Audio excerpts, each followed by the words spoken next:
Hello, I'm Gavin Lovett and welcome to Lovett Learning. Now today we're talking about the associative property. The associative property states that you can change the grouping of the terms in an addition or multiplication expression without altering the answer. So what does that actually mean? Well, if we take this here, we look at this. Associative property for addition, if you had A plus open parenthesis, B plus C close parenthesis, that's the same as open parenthesis A plus B, close parenthesis plus C. Same thing applies with multiplication. A multiplied by open parenthesis B times C is the same as A times B multiplied by C. So how is that actually applied? Well, let's look at this here. If we had 3 plus parenthesis 4 plus 5, that should be the same as parenthesis 3 plus 4, close parenthesis plus 5. So let's check that out. So PEMDAS, our order of operations, tells us that we want to do our parentheses first. So if we were to solve this here, 4 plus 5, that's going to give us 9. Oh man, that's really bad. And here, we can add these up. That would give us 3 plus 9 equals 12. Now that should equal 12 on the other side as well. Let's check that. Here our parentheses is 3 plus 4. So that equals 7. And we're adding a 5 to that. So let's do that.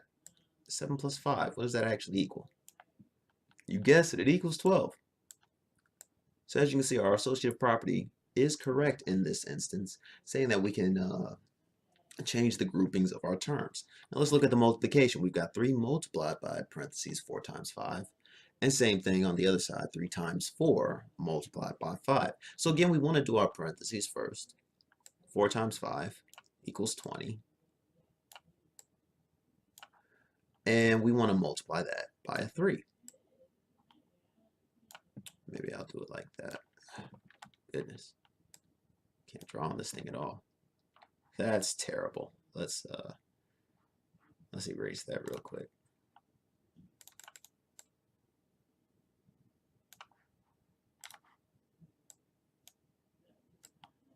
There, that's better. So then we have 3 times 20. Well, what does that equal? That equals 60.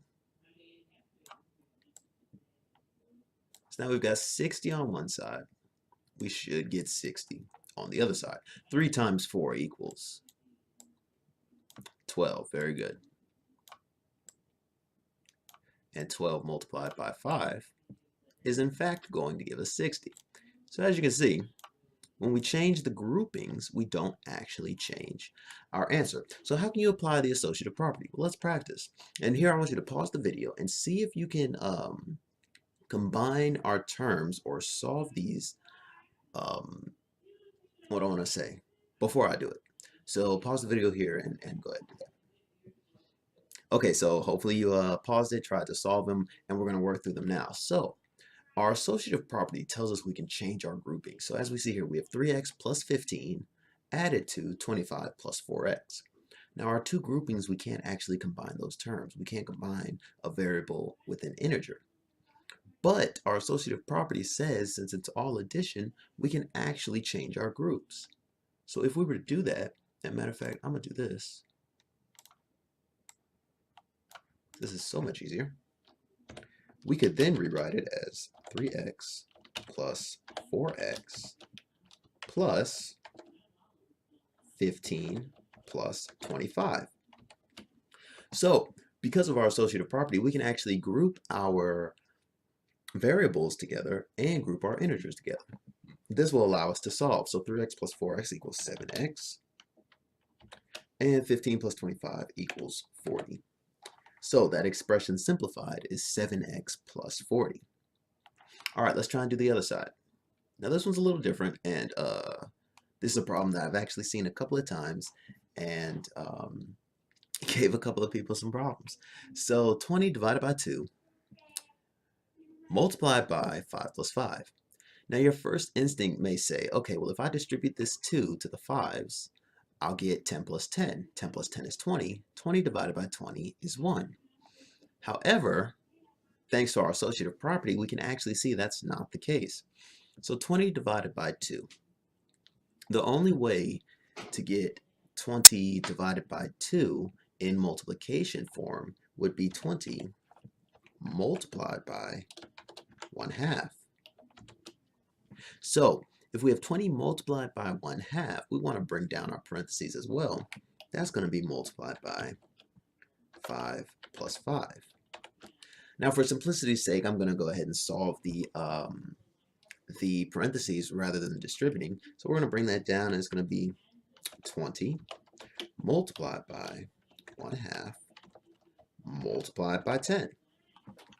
And now you can see that we have a multiplication in each spot, so we can change the orders of these if we want to. So I'm going to solve this in the order it's in, and then I'll show you that we can move them around. So the order it's in is 20 multiplied by 1/2, which would give us 10 multiplied by 10, which equals 100. So the answer is 100, and here's why. If we were to move the 1/2 in front of the 20, let's do 20 multiplied by 10 first. 20 multiplied by 10 is 200. Multiply that by 1/2, you get 100. If we do 10 times 1/2, you get 5. 5 times 20 is 100. So it doesn't matter what order you do it in, you're always going to get 100. However, the associative property shows us why. Because this right here, one moment,